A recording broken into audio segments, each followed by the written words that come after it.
MM உலக சமாதான மகரிஷி சேவா அறக்கட்டளை பள்ளிப்பாளையம் மகரிஷி ஜோதிட ஆராய்ச்சி அறிவகம் பயிற்சி மையம் ஏழுமலையான் ஜோதிட திருவிழா இதெல்லாம் நம்ம போட்டு ஒரு லிஸ்ட்டு போட்டு சொல்கிறதோட முகுந்தன் முரளி நடத்தக்கூடிய ஜோதிட திருவிழா. சும்மா இதெல்லாம் சொன்னால் நமக்கே போர் அடிக்கும். ஒன் மேன் ஷோன்னு சொல்லுவாங்க எல்லாத்துலேயும். எப்படி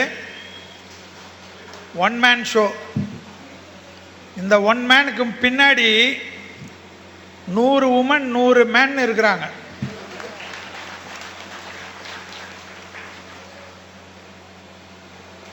அங்கே பாட்டு சமையல் நடக்கும், அங்கே பாட்டு கேட்ரிங் நடக்கும், அங்கே பாட்டு வர்ற கெஸ்ட்டுங்களை ரிசீவ் நடக்கும், மோளம் நடக்கும், மேலே நடக்கும், பூஜை நடக்கும், யாகம் நடக்கும்.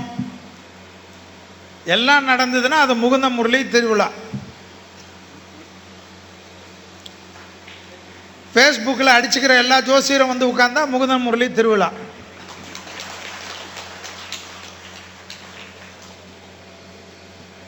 ஃபேஸ்புக்கில் கழுவி கழுவி ஊற்றின ஜோசியர்களும் அமைதியாக வந்து உட்கார்ந்தா அது முகுந்தன் திருவிழா.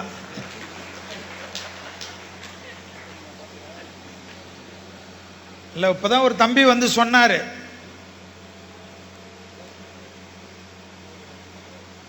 இது போல் பெரியவங்கள்லாம் வந்து இது போல் ஊக்கப்படுத்தக்கூடிய இந்த நிகழ்ச்சியெல்லாம் உலகத்திலே ஜோசியர்கிட்ட தான் இருக்கும். கண்டிப்பாக இருக்கும். அது வந்து பள்ளிப்பாளையத்தில் அதிகமாக இருக்கும்.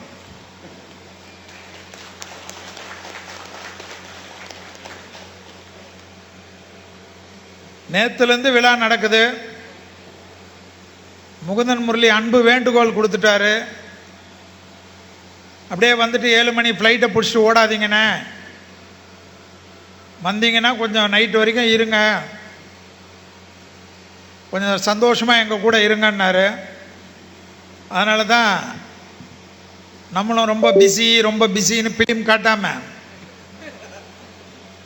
நம்மளும் ஒன்றும் பிஸி கிடையாது, உங்களோட தான் நம்மளும் ஒரு ஜோதிடன்னு சொல்லிட்டு இங்கே உட்காண்டிருக்கேன்.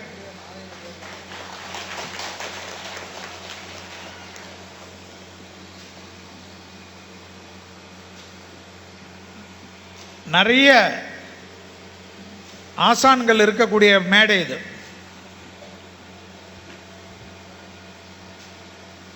நிறைய இங்கே இருக்கக்கூடிய அத்தனை பேரில் 99% ஆசான்களுக்கு யூடியூப் இருக்கும். அந்த யூடியூப்பில் ரெகுலராக வந்து நீங்களும் அவங்களும் தொடர்புலேயே இருப்பீங்க.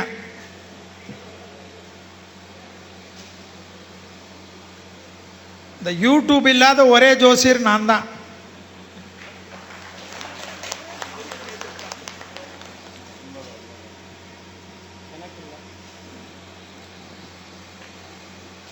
அது தெரில, இந்த வருஷம் எப்படி அடுத்த வருஷம் எப்படின்னு தெரியாது.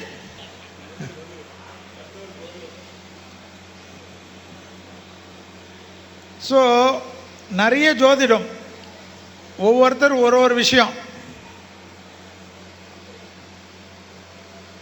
வேறுபட்ட கருத்துக்கள், நிறைய சிஸ்டம். எந்த ஜோதிடம் எந்த கணக்கு போட்டாலும்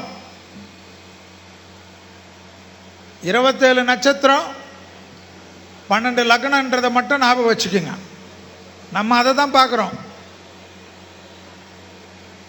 நெப்டின் புளூட்டோ எல்லாம் எடுத்துன்னு வந்துட்டாங்க. ஆனால் அதை வச்சு யாரோ ஒருத்தர் பலன் சொல்கிறத நான் பார்த்தேன் ஒரு சேனலில். அதில் தம்பி ஒருத்தர் சொன்னார், நம்ம பாஸ் சொன்னார், ஏதாவது ஒன்று உங்களுக்கு புதுமைப்படுத்துங்கன்னாரு. அது உண்மைதான். ஆனால் மூலம், ரிஷி மூலம், நதி மூலம் எதுன்னு ஃபஸ்ட்டு கண்டுபிடிச்சிக்குங்க. அப்புறமா ஏதாவது நீங்கள் உங்களுக்கு ஸ்டைலில் புதுமைப்படுத்திக்கங்க. இங்கே இருக்கிறவங்கெல்லாம் பெரிய ஜாம்பவான்கள் சொன்னார்கள். மேடையிலலாம் நாங்கள் உட்காந்துருக்கனால ஜாம்பவான்லாம் கிடையாது. எங்கள் தாயார் சுமந்த நேரம் நல்ல நேரம், நாங்கள் இங்கே வந்து உட்காந்துட்டோம், அவ்வளோதான் மேட்ரு. எங்களோட பெரிய ஜாம்பவானுங்கள்லாம் எதிரில் உட்காந்துருக்கலாம். ஸோ என்றைக்குமே ஜோதிடத்தில் பெரிய பெரிய பட்டம்லாம் முகுந்த முரளி அள்ளி கொடுத்துக்கினே இருக்காரு.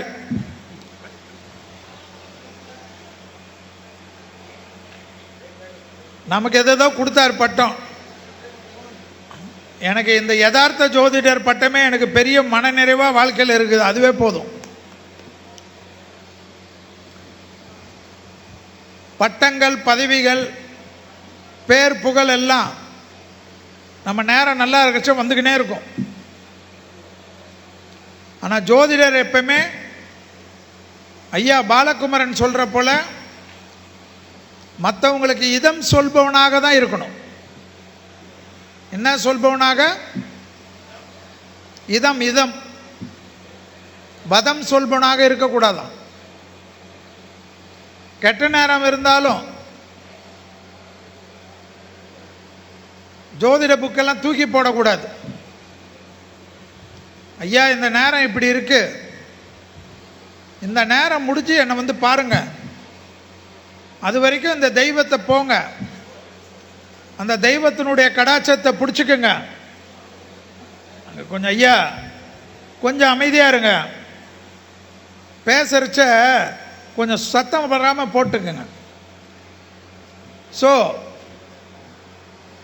அந்த நேரம் காலத்தை குறிக்கிறோம் இல்லையா, அந்த குறிக்கிறச்ச ஒரு நம்பிக்கை கொடுங்க. இந்த நேரம் முடிஞ்சா நீ நல்லா இருந்தா வா, என்னை வந்து பார். அது சொல்லலாம், தப்பு இல்லை.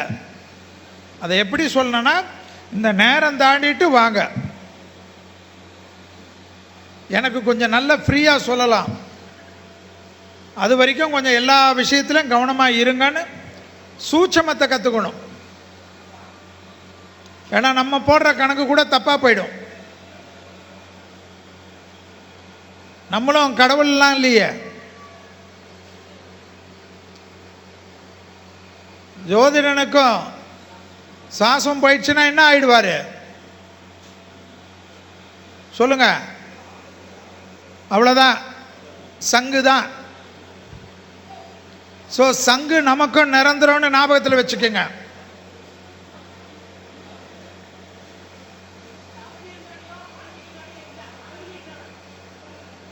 அவர் பெரியவர், எல்லா கூட்டத்திலையும் வந்து அவர் ஏதாவது ஒன்று பண்ணுவார். அவர் வந்து எப்பவுமே ஐயா பெரியவருக்கு வந்து நானும் இதோட எல்லா மேடையிலையும் பார்த்துட்டேன். எப்பவுமே அவருக்கு ஒரு பதட்டம். ஐயாவுக்கு வந்து மேடை போட்டு பேசுறதுக்கு அடுத்த வாட்டி கூட்டத்தில் கொஞ்சம் பர்மிஷன் கொடுங்க. ஏன்னா அவர் ரொம்ப ஆதங்கமாகவே இருக்கார். ஆதங்கமாக இருக்கிறவங்களுக்கெல்லாம் மேடை கொடுக்கறது என்னை பொறுத்த வரைக்கும் முகுந்தன் முரளியுடைய மேடை தான் நினைக்கிறேன்.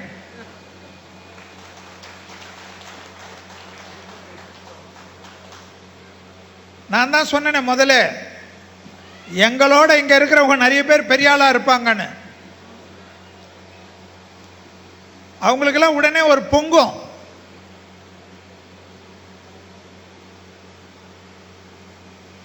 அந்த பொங்கரைச்சவே நான் என்ன சொல்கிறதுன்னா, உங்கள் ஜாதகத்தை கொஞ்சம் கணிச்சு பார்த்துக்கங்கன்னு தான் சொல்லுவேன். நம்ம ஜாதகம் கரெக்டாக இருக்கணும் இல்லையா? நம்ம ஜாதகம் கரெக்டாக இருந்தால் தான் நம்மளுடைய தசாபுத்திகள் கரெக்டாக இருந்தால் தான். இப்போ இங்கே ஐங்கரன் இருக்கார், திண்டுக்கல் சின்ராஜ் இருக்கார். ஐங்கரன் ஐயா மீட்டிங்களெல்லாம் நான் ஒரு 9 வருஷத்துக்கு முன்னாடியே போய் பேசியிருக்கேன். ஐங்கரன் ஐயா கொஞ்சம் ஏந்து நிற்கணும்.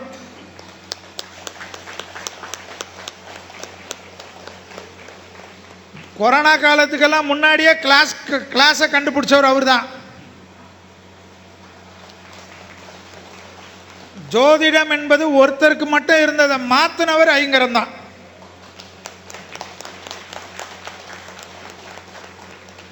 ஸோ நிறைய புரட்சி பண்ணிட்டு தான் இங்கே ஒவ்வொருத்தரும் உட்கார்ந்துருக்காங்க. நரநாராயணன் அண்ணன் எப்பவுமே சிரிச்சுக்கினே இருப்பார். அந்த காலத்தில் நிறைய பஞ்சாங்கத்துக்கு பீதாமகர்கள்லாம் இருந்தாங்க. ஆனால் அந்த பஞ்சாங்கத்தினுடைய சூட்சமங்கள், ரகசியங்கள் இன்னைக்கு இந்த உலகத்தில் எல்லாருக்கும் ஈஸியாக இருக்கணும்னு கஷ்டப்படுறவர் நரநாராயணன் அண்ணன். நில்லுங்கண்ணே, என்ன சத்தமெல்லாம் வராதா?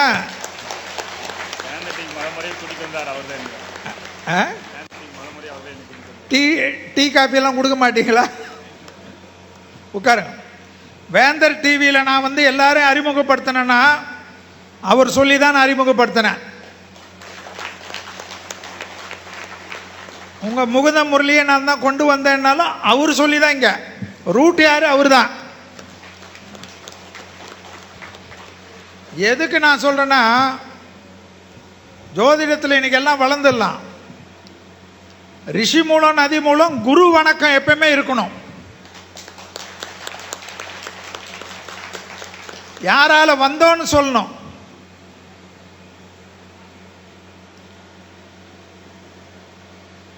நான் நிறைய ஜோதிடர்களெல்லாம் பழகினதில்லை. அந்த பழக்கத்தை ஏற்படுத்தி கொடுத்தது யாருன்னா எனக்கு முதல்ல முகுந்த முரளி தான்.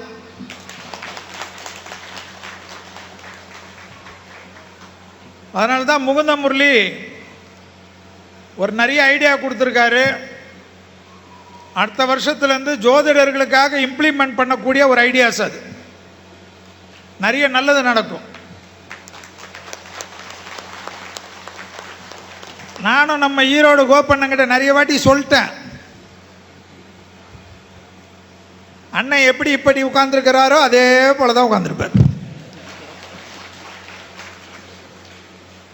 அதனால் அவரை வழிகாட்டல் போட்டு நாங்கள் அவருக்கே தெரியாது, நாங்கள் சில விஷயம் முன்னெடுத்துட்டோம். ஏன்னா இப்படியே ஓடிட்டா இன்னும் 10 வருஷம் ஆகிடும். 10 வருஷத்தில் யார் இருக்கிறோமோ, யார் டிக்கெட் வாங்குறோமோ தெரியாது. ஸோ அதுக்குள்ளே ஏதாவது ஒரு நல்லது, இந்த பிறப்பில் நமக்கு இவ்வளோ பேர் புகழ் வாங்கி கொடுத்த ஜோதிடத்துக்காக ஏதாவது செய்யணுன்றதுக்கு தான் இந்த போல மாநாடு. எல்லாரும் நினைக்கலாம், முகுந்த முரளிக்கு இங்கே ஒருத்தர் 50,000 ரூபாய் கொடுத்தாங்க, இன்னொருத்தர் 30,000 ரூபாய் கொடுத்தாரு, இன்னொருத்தர் 50,000 ரூபாய் கொடுத்தாங்கன்னு. 2 நாள் விழா, ஆயிரக்கணக்கான பேர்களை வைத்து நடக்கக்கூடிய விழா.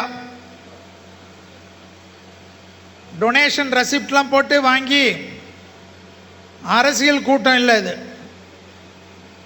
ஜோதிடர்கள் கூட்டம். ஒவ்வொரு ஜோதிடர்கள் எவ்வளோ கஷ்டப்பட்டு எவ்வளோ தொலைவுலேருந்து வந்திருக்கிறாங்கன்றது எங்களுக்கு தெரியும். எதிர்காலத்தை கணிச்சு சொல்லக்கூடிய நிறைய ஜோதிடர்களுக்கு வந்துட்டு போகிறதுக்கு எவ்வளோ கஷ்டம் இருக்குதுன்றது எங்களுக்கு தெரியும். ஆனால் இருந்தாலும் ஜோதிடத்தின் மீது இருக்கக்கூடிய பற்று, நான் வாழ்க்கையில் ஜோதிடனாக இருப்பதில் பெருமை கொண்டு தான் இந்த விழாக்கு இவ்வளோ பேர் வந்திருக்காங்க.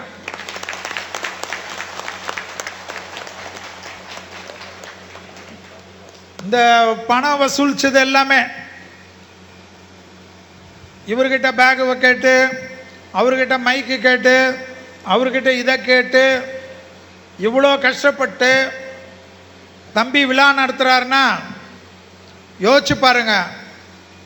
ஜோதிடத்தில் இவ்வளோ வருஷம் நாங்கள்லாம் இருந்தோம், செய்ய முடியாததை ஒரு தம்பி செய்கிறார் என்றால் அவருக்கு எப்படி நாமெல்லாம் உறுதுணையாக இருக்கணும்னு ஞாபகம் வச்சுக்கோங்க. இங்கே ஜோசியத்தை பற்றி நிறைய பேர் பேசுறதுக்கெல்லாம் இருக்கிறாங்க. அப்போ சின்ராஜ் அண்ணன் பேசினார்னா 5 மணி நேரம் பேசுவார், ஈரோடு கோபண்ணன் பேசினார்னா 7 மணி நேரம் பேசுவார். நரநாராயணன் அடுத்தது வந்து பேச போகிறாரு, நாளைக்கு மத்தியானம் 12 மணி வரைக்கும் பேசுவாங்க. உட்காருங்க. நேற்றே ஒரு அருமை தம்பி பாலாஜி 12 மணி வரைக்கும் பேசிட்டு போயிருக்காரு. 2 மணி வரைக்கும். ஸோ ஆனால் ஜோதிடத்தில் ஒரு விஷயங்கள் நடக்கிறதுக்கு எவ்வளோ கஷ்டம் இருக்குன்னு நீங்கள் தெரிஞ்சுக்கணுன்றதுக்கு தான் நான் பேசுகிறேன்.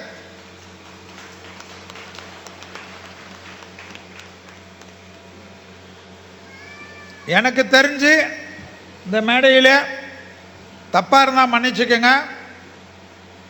ஐங்கரன், ஈரோடு கோபு, நம்ம முகுந்தன், ஏற்கனவே பாபு சொன்னார், இவங்கெல்லாம் தான் அழிஞ்சே போனாலும் இந்த ஜோதிடத்துக்காக நான் இருப்பேன்னு கஷ்டப்படுறவங்க.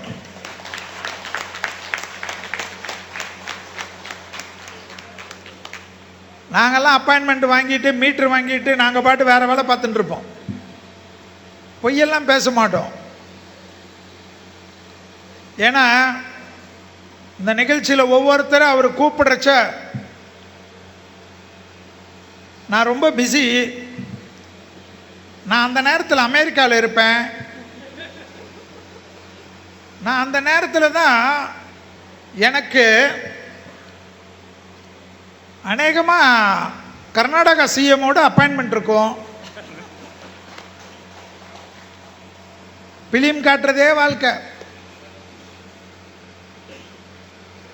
நமக்கு எல்லாரையும் தெரியும், இந்த மேடையில் இருக்க பல பேர் பல பெரிய மனிதர்களுக்கு ஆஸ்தானமாக இருப்போம்.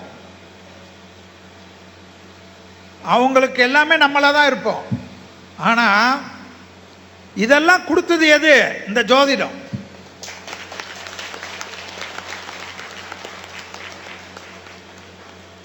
இந்த ஜோதிடத்துக்கு ஒருத்தர் கஷ்டப்படுறாருல்ல, அவருக்கு நம்ம கூட இல்லைன்னா நம்ம இந்த கர்மா வேலை செய்யுமா?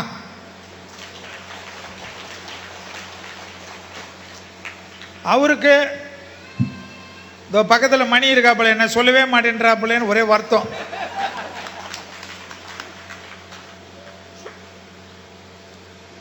ஏதோ ஒரு டைட்டில் வச்சவங்க.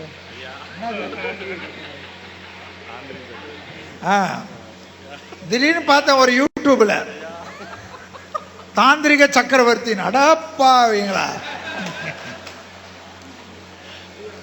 ஆனா நம்மளை சுத்தி தான் ஒரே சக்கரவர்த்தி, மாமன்னர்கள், பிதாமகர்கள், பிரம்ம ரிஷிகள், சக்கரவர்த்திகள், சாம்ராட்டுகள். டாக்டரை பத்தி நான் பேசுறது இல்லை,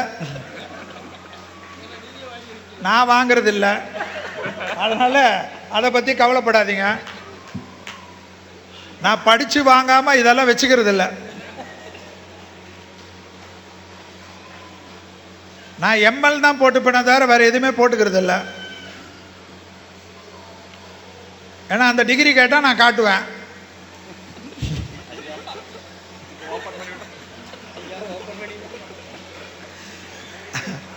அதனால எப்பயுமே ஒரு விஷயம்தான்,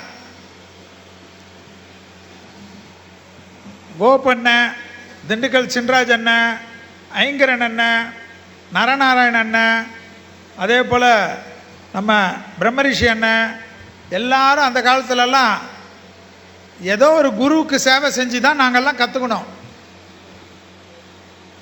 இந்த காலத்தில் நீங்கள்லாம் புண்ணியம் செஞ்சவங்க. Online class, direct class, Zoom meeting, எப்படியாவது ஏதாவது ஒரு வகையில் ஒரு நாள்லே ஜோதிடர் ஆகலான்லாம் பார்த்தேன் நான். ஆனால் ஏதாவது ஒரு வகையில் கலை வளர்ந்தா சரி. எப்படி? எல்லாமே கற்றுக்குங்க. இந்த சிஸ்டம் அந்த சிஸ்டம் புரியல. திடீர்னு நம்ம கூட பேண்ட் ஷர்ட் போட்டவங்கெல்லாம் திடீர்னு பார்த்தா தவக்கோலத்தில் இருக்கிறாங்க.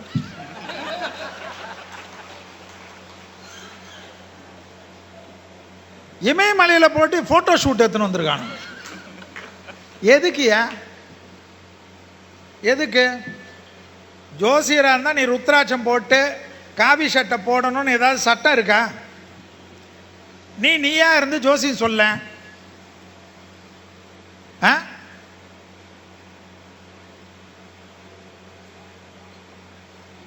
நம்ம வேலை என்ன? இப்போதான் எல்லாரும் பேசுறீங்க சயின்ஸுன்றீங்க, செவ்வாய் கிரகம் பற்றி பேசுகிறீங்க, குரு பற்றி பேசுகிறீங்க, ஜூபிட்டர் பற்றி பேசுகிறீங்க. ராகு கேது பற்றி பேசுகிறீங்க, மேஷத்துலேருந்து மீன வரைக்கும் பேசுகிறீங்க, அஸ்வினிலேருந்து ரேவதி வரைக்கும் பேசுகிறீங்க, நட்சத்திரம் நிற்கிதுன்னு பார்க்குறீங்க, சூரிய சனி பார்வை பற்றி பேசுகிறீங்க, எல்லாம் பேசுகிறீங்க. அதுக்கு இந்தந்த தெய்வ வழிபாடை பற்றி பேசுகிறீங்க, எல்லாம் கரெக்டு. ஒன்றும் ஜோசியர் வேலையை பாரு, இல்லை சாமியார் வேலையை பாரு. சாமியார் வேலைன்னா மங்களம் உண்டாகட்டும்னு சொல்லு. மங்களம் உண்டாகிறாங்களா இல்லையான்றது அப்புறமா பார்ப்போம். நான் என்ன கேட்குறேன், எதுக்கு நீங்கள் உங்களை போட்டு குழப்பிக்கிறீங்க?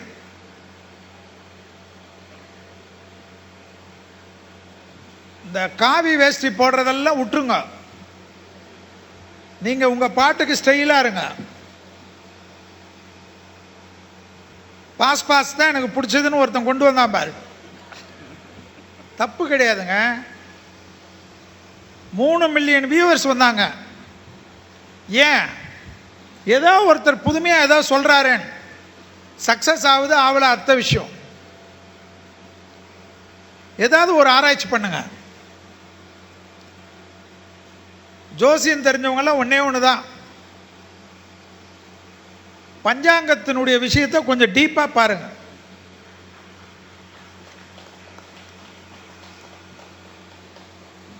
பொது வாழ்க்கையில் இருக்கக்கூடிய கிரக நிலையை ரெகுலராக டச்சிலே இருங்க. சந்திரசாரத்தை வச்சு அன்னைக்கு உடைய கிரக அமைப்பை பாருங்க. தினப்பலன், வார பலன், அந்த மாத பலன், வருஷ பலன்லாம் சொல்கிறதுக்கு முன்னாடி ஒரு 10 பேர் 15 பேர் ராசி நட்சத்திரத்தை வச்சுக்குங்க. இந்தந்த நாளுக்குன்னு ஒரு மாதம் ஒரு நாள் உட்காந்து கணக்கு போடுங்க. உங்கள் ஃப்ரெண்ட்ஸுக்கு, உங்கள் சொந்தக்காரங்களுக்கு கணக்கு போடாதீங்க. பிள்ளைக்கு பொண்டாட்டிக்கெல்லாம் மனசு வந்து நெகட்டிவாக வந்தால் ஒத்துக்காது. ஸோ வெளியாளுன்னா சந்தோஷமாக போடுவீங்க கணக்கு. வெளியாளுக்கு கணக்கு போட்டு ஒரு மாதத்துக்கு உண்டான விஷயம்லாம் உன் ஃப்ரெண்ட்ஸுக்கு சொல்லுங்கள்.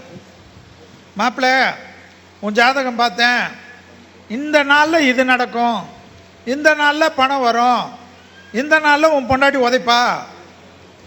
புரியுதா? அது கூட இருக்குல்ல. சந்திரனுடைய பாவம் 7ஆம் இடத்துல வரைச்சு என்ன வரும்னு சொல்லுங்க. இதெல்லாம் சொல்லிவிட்டு எனக்கு அடுத்த மாதம் ரிப்ளை கொடுன்னு சொல்லுங்கள். அவர் ரிப்ளை கொடுக்குறதுல ஒரு 50% 60% சரியாக வருதுன்னா நீங்கள் சூட்சமத்தை கண்டுபிடிச்சிட்டீங்கன்னு அர்த்தம்.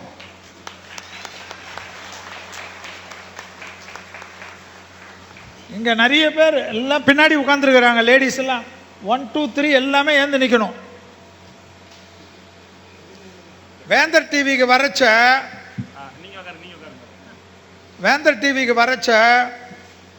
இந்த மைக் எங்கப்பா? ஒரு தனி மைக் இருந்தது கொடுப்பா. மைக்கை பிடிச்சி பேச சொன்னா இப்படி தான். யார் இந்த பார்த்தீங்கல்லாம் இப்போ பார்த்தீங்கன்னா என்ன பழக்குதுங்கண்ணே? ப்ராக்டிஸ் தான். ஒன்றும் நமக்கு யாருக்கும் தெரியாது. ஆமாம், மைக்கை இப்படி பிடிமா நடுவில் சொல்லி கொடுத்துட்டுருப்பேன் நான். இவர் இப்போ பேசுகிறாரு, நான் ஸ்டாப் நான்சென்ஸாக பேசுகிறாரு. நம்மால் யார்? உங்கள் குருநாதர் யார்? பேர் சொல்லுங்க. இல்லை, அதை சொல்லு, உன் டைட்டில் சொல்லு. இவர் அப்படியே பேசுறச்ச குரு எங்க நிற்கிறதே விட்டுட்டு வேற இடத்துக்கு ஓடிடுவார். பதட்டம். ஆனால் இப்பெல்லாம் பார்த்தீங்கன்னா 4 மணி நேரம் நான் ஸ்டாப்பாக கண்ணை மூடி டேக்குன்னா டேக்கு முடிஞ்சிட்டு தான். சிவாஜி கெட்டாராங்க. So practice. இங்கே மேடைக்கு வரணுன்னா நிறைய ப்ராக்டிஸ் எடுக்கணும். சூட்சமம் கற்றுக்குங்க. தினப்பலன் சொல்கிறது நம்ம நல்லா கரெக்டாக கொஞ்சம் கொண்டு வாங்க. உங்கள் தினப்பலனுக்கே ஒரு பெரிய ரசிகர் மன்றம் வந்துடும். வாரப்பலனுக்கு எடுங்க. அந்த வாரப்பலன் வரலனாவே நிறைய பேர் ஃபோன் பண்ணுவாங்க. சார் ஏன் சார் எப்போ நம்ம மக்கள்கிட்ட நம்மளுடைய ஜோதிடம் கூடிய அறிவை வச்சு அவங்களுக்கும் நமக்கும் ஒரு நல்ல உறவை ஏற்படுத்துகிறோமோ அவங்க தான் நல்ல ஜோதிடர்கள். அதை விட்டு எனக்கு மாதிரி உனக்கு தெரியுமா, எங்களுக்கெல்லாம் தெரியாது, உனக்கு தான் தெரியும், ஆனால் மக்களுக்கு எங்களை தெரியும், மேட்ரு இவ்வளோதான்.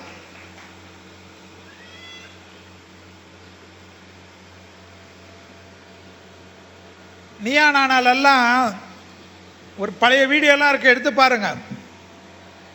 ஒரு பக்கம் சுபவீர பாண்டியன் ஐயா உட்காந்துருப்பார், இன்னொரு பக்கம் நான் உட்காந்துருப்பேன். இப்போ எல்லாரும் வருவீங்க. நான் சொல்கிறது 20 வருஷம் கணக்கு. வேணுமுன்னா அந்த வீடியோ கூட நாங்கள் போட்டு பார்க்க காட்டுறோம்.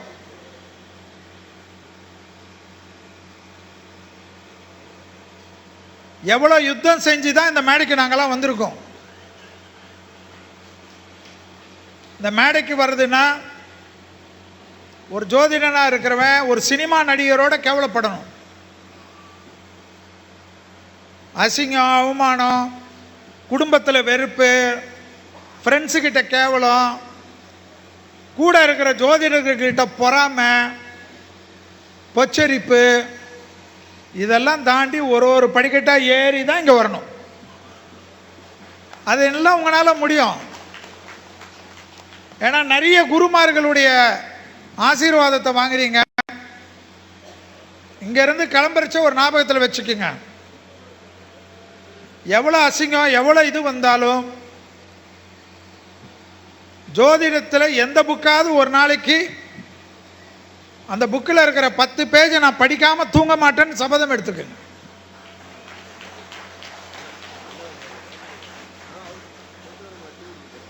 யார் வேணுமா எழுதிட்டோம், பிடிக்கலையா அண்டர்லைன் பண்ணி வச்சிருங்க. நீங்கள் 100 பேஜில் ஒரு பேஜ் உங்களுக்கு யூஸ் ஆகும், ஞாபகம் வச்சுக்கோங்க. இங்கே கிளாஸ் ஈஸியாக இப்போது பிப்ரவரி மாதத்துக்கு மேலே இந்த வகுப்புலெல்லாம் முகுந்தனுடைய வகுப்பு மற்ற விஷயத்துலலாம் மாதத்துக்கு 1 hour 2 hour வெறும் ஜோதிடத்தை மட்டுமே பேசுவோம். அது உங்களுக்கு ஜோதிடம் படிக்கிறவங்களுக்கு யூஸ் ஆகும். ஆனால் ஜோதிடம் என்னான்னு பார்க்குறீங்கள, நீங்கள்லாம் இங்கே நிறைய பேர் ஜோதிட ரசிகர்களாக கூட வந்திருக்கலாம். ஆனால் ரசிகர்களுக்கு கூட குரு நல்லா இருந்தால் தான் நீங்கள் ரசிகராக இருக்க முடியும்.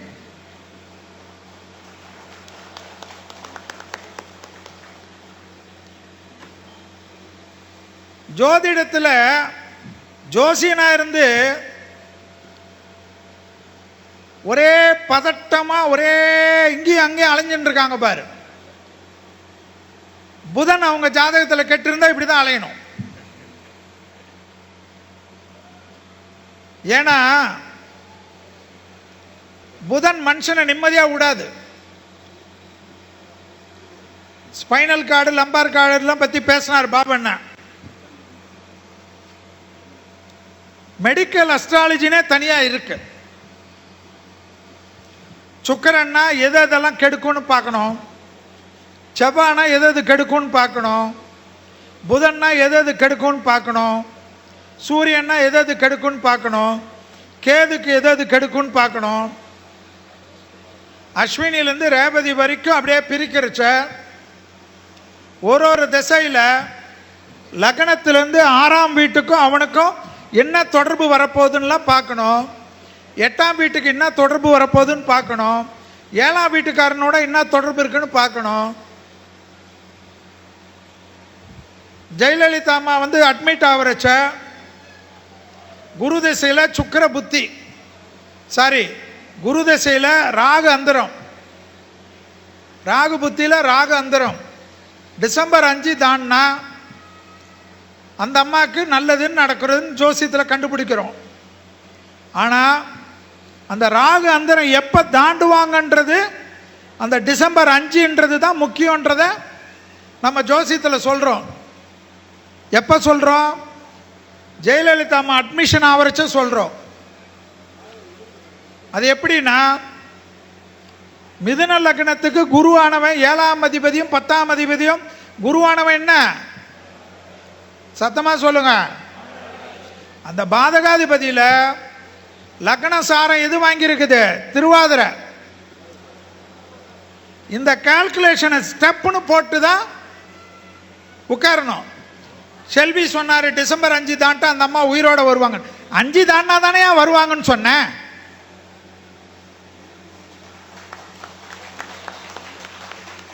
அந்த அம்மா உயிரோட வரணும் நானும் பிரார்த்தனை பண்றேன் தானே சொன்னேன். டிசம்பர் 4 நான் சொன்னேன். அந்த அம்மாவுடைய டெத் சர்டிஃபிகேட் இருக்குல்ல, டிசம்பர் 5ன்னு. பாண்டே கொடுத்த இன்டர்வியூ இருக்கு, போய் பாருங்க.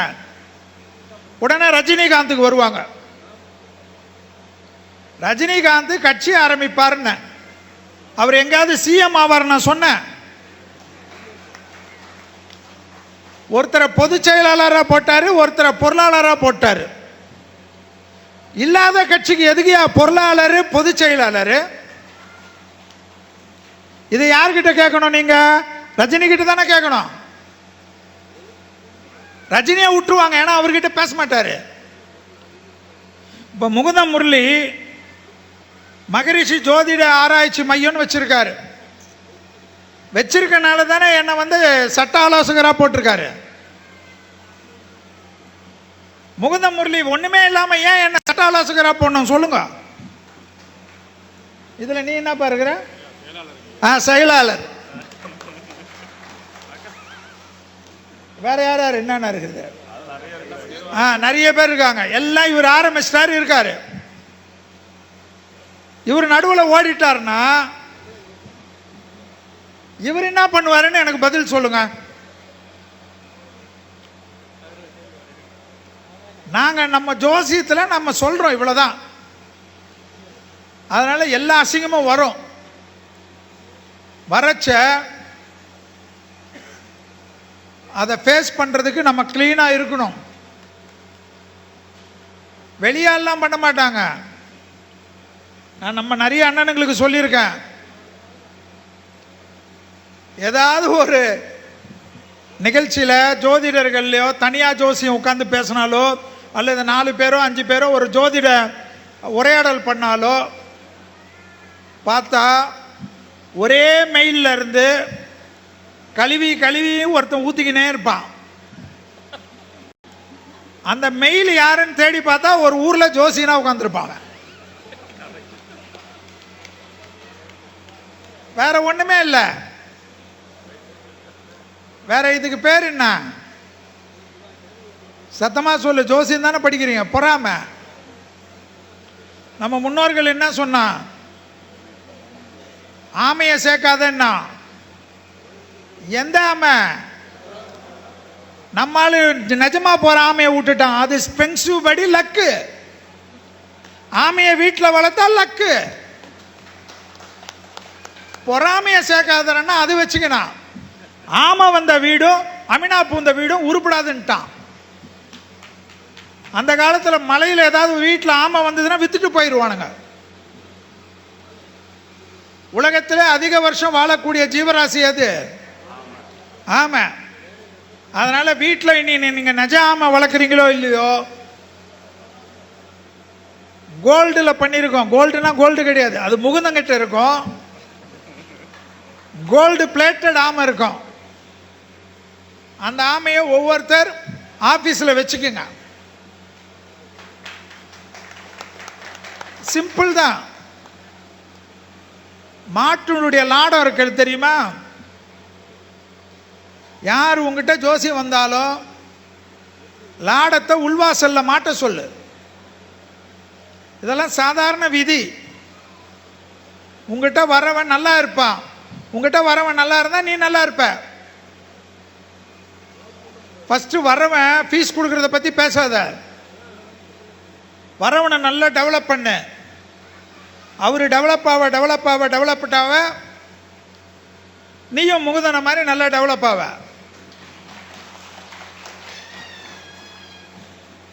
நிறைய அடிக்கடிக்கு தாய்லாந்து டூர் போலாம்.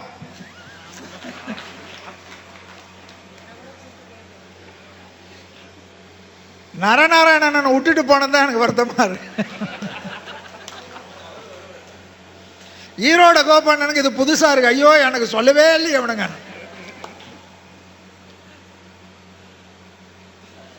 ஜோசியர் நான் தாய்லாந்து போகக்கூடாதுன்னு ஏதாவது சட்டம் இருக்கா? ஜோசியர் பப்புக்கு போகக்கூடாதுன்னு ஏதாவது சட்டம் இருக்கா? ஆனால் அங்கே தலையில் துண்டு போட்டுன்னு போய் உட்காந்து குடிக்காத. நீயா போய் உட்காந்து சாப்பிடு. சாதாரண மனிதனுக்கு என்னென்னலாம் இந்த உலகத்தில் சட்டம் சுதந்திரம் கொடுக்குதோ அத்தனை சுதந்திரம் நம்மளை போல ஜோதிடர்கள் இருக்குன்றத நம்பு.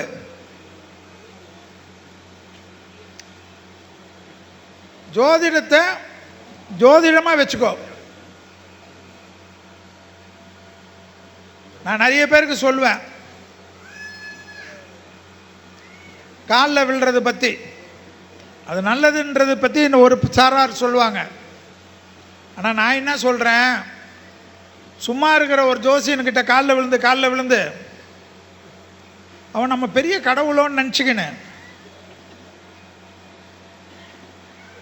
நம்ம வேற லெவலுக்கு போயிட்டோமோன்னு நினச்சிக்கினேன். இப்போதான் ஒரு அம்மா ஒரு நிகழ்ச்சியில் வந்தது. இப்போ பார்த்தா அது அம்மா தாயே நான் தான் பராசக்தி இருந்து.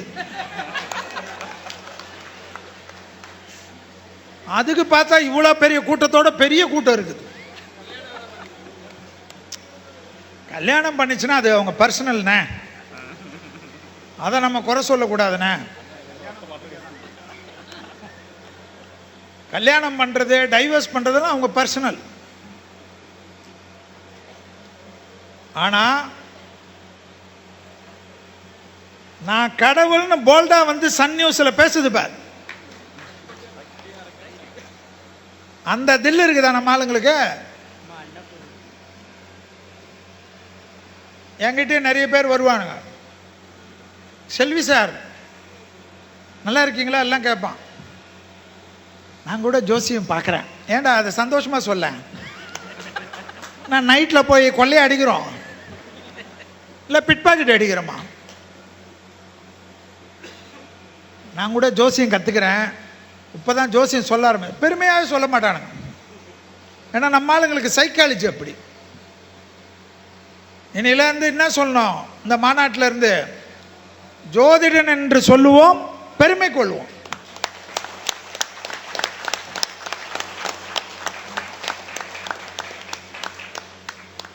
நீ சாமியார்னாலும் அந்த அம்மா கிட்ட இருந்து கற்றுக்கோ. சாமியார்னா ஆமாம் நான் தான் சாமியார். நீ கேட்டா கேளு, கேட்காட்டி போ. கேட்குறவங்களுக்கு நான் சாமியார், அவ்வளோதானே மேட்ரு. எனக்கு ஜோசியம் என்கிட்ட கேட்குறவங்களுக்கு நான் ஜோசியன். நீ கேட்கலன்னா நான் ஏன் வருத்தப்படணும்? இப்போ நிறைய பேருக்கு என்ன ப்ராப்ளம்னா, பெரிய பெரிய இடத்துலலாம் ஜோசியர் கல்யாணத்துக்கு மற்ற எந்த இடத்துக்கு போனாலும் அவங்களுக்கு முதல் மரியாதை கிடைக்குதுன்னு. அது அப்படி இல்லையா? எங்கள் குரு எங்களுக்கு போட்ட பிச்சை எங்களுக்கு கிடைக்குது. இந்த உடல் மண்ணுக்கு, இந்த உயிர் ஆன்மாக்கு. இந்த உடல் யாராவது சொல்ல முடியுமா? ஒன்று எரிப்பாங்கல்ல, புதைப்பாங்க. இல்லைன்னா இப்பெல்லாம் வந்து ஹாஸ்பிட்டலுக்கு கொடுக்கலாம். ஆனால் எப்படியா இருந்தாலும் அழிய போகிறது. ஆன்மாக்கு அழிவில்லைன்றது தான் நம்மளுடைய சித்தாந்தம். ஜோதிடனா இந்த உலகத்தில் நிறைய நல்லது செஞ்சுட்டு சந்தோஷமாக நம்ம வந்த வேலையை முடிச்சுட்டு கிளம்புவோம். ஆனால் அதே சமயம் நம்ம பல தொழில் பண்ணாலும் ஜோதிடனாக இருக்கிறதுக்கு ஒரு 2 ஹவர் 3 ஹவர் ஸ்பெண்ட் பண்ணுங்க.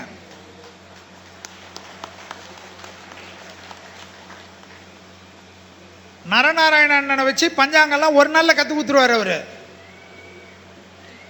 முகுந்த முரளியை வச்சு ஜூம் கிளாஸில் போட்டு, ஆனால் ஃபீஸு மட்டும் கொஞ்சம் அதிகமாக போடணும். சும்மா கற்றுக் கொடுத்துக்கினே இருந்தா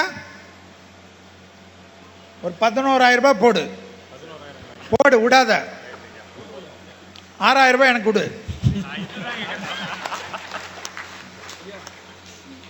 நரநாராயணனுக்கு 1000 ரூபாய் கொடு. இப்போ எல்லாமே அப்படிதான். கார்பரேட்டு கஷ்டப்படுறவனுக்கு அவ்வளோதான். பார்த்துருப்பீங்களா இப்பெல்லாம் அஸ்ட்ராலஜி கிளாஸ் எல்லாம் 30,000 40,000. எத்தனை நாளைக்கு? 3 நாளைக்கு. இங்கே லொங்கு லொங்கு லொங்குன்னு ஒரு ஆள் ஈரோடு பள்ளிப்பாளையத்துலேருந்து மாத கணக்கில் கற்றுக்கின்னு இருந்தாலும் அவர்கிட்ட தான் 1000 கேள்வி கேட்பானுங்க. 500 ரூபா கொடுக்கறதுக்கு. அதில் மணி முருகேசன் வேறு, நான் 250 ரூபாய்க்கே போட்டி போடுறேன், கொடுக்க மாட்டேன்றாங்க.